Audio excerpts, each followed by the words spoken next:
ঘরের অবস্থা দেখো কি, তার উপরে আমরা চলে আসছি হঠাৎ করে, আমাদের সেমাই খাওয়ার ইচ্ছা হইছে। আজকে সেমাই রান্না করবে হচ্ছে আমার বরমশাই। রান্নাটা আমিই করতে গেছিলাম, কিন্তু যেহেতু এটা TQIU এর হচ্ছে মাল্টি কুকার, সো একদমই ইজি এটাতে রান্না করা। এই জন্য ও যখন বললো যে দাও আমি রান্না করি, তারপরে আমি ওকে দিয়ে দিছি রান্না করতে। যেহেতু এটা হঠাৎ করে রান্না করতেছি, এর জন্য কিসমিসও দিতে পারি নাই, শুধু গোলমরিচ না কি জানি বলো এটাকে, এলাচ এলাচ। এদিকে আমাদের অবস্থাটা দেখো, ঘরের সব কিছু খুলে ফেলা হয়েছে, যার জন্য একদম ফাঁকা। আর এই যে ছাতা মাথায় দিয়ে আমরা এই রোদ্দুরে রান্না করতেছি। উপরে আকাশ, সারি সাইডের অবস্থা অনেক খারাপ, তোমরা কিছু মনে করো না ব্যাকগ্রাউন্ড দেখে। তো আশা করি খুব তাড়াতাড়ি কাজগুলো কমপ্লিট হয়ে যাবে, তারপরে আমরা ব্যাকগ্রাউন্ডটা অনেক ভালো দেখতে পারবো।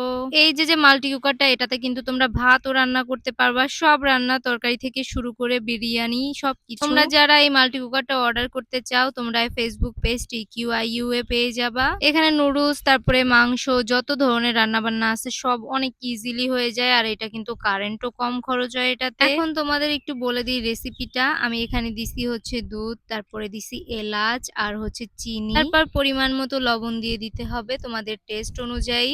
আর এখানে দেখো আমাদের লাদেন দাদা পোজ দিতেছে। এত সহজে রান্না করে কিন্তু ও অনেক খুশি হয়ে গেছে যে এটাতে এত ভালো রান্না করা যায়। বর্তমানে গ্যাসের যে দাম বাড়ছে, সেই অনুপাতে কিন্তু তোমরা এই মাল্টি কুকারটা কিনলে তোমাদের গ্যাস অনেক সাশ্রয় হয়ে যাবে। আর হ্যাঁ, এখন তো বৃষ্টির সিজন, তো তোমরা যখন তখন খিচুড়ি রান্না করতে পারবা, প্লাস পকোড়া ভাজি করতে পারবা, সবকিছু হয়ে যাবে এই একটা কুকারের মাধ্যমে। আর এটাতে স্টিম করার জন্য উপরে একটা ইয়া আছে, তো ওটাতে তোমরা মোমোস, পিঠা, সব ধরনের কিছু সিদ্ধ করতে পারবা, স্টিম করতে পারবা, অনেক সুন্দর হয়ে যায় সবকিছু। তো এখানে আমাদের প্লেটিং চলতেছে, এরপরে হবে টেস্টের পালা। আর এই যে দেখো হচ্ছে আমাদের সেমাই, আর এই হচ্ছে রাঁধুনি। বাবা বাবা কি পোজ!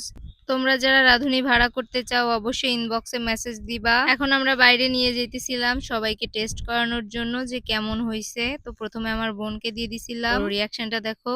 আর এবার হচ্ছে রাঁধুনির রিয়াকশন, ও খেয়ে তো নিজের রান্না খেয়ে নিজেই অবাক হয়ে গেছে, এত সুন্দর হয়েছে। তো আজকে এই পর্যন্তই, সবাই ভালো থেকো।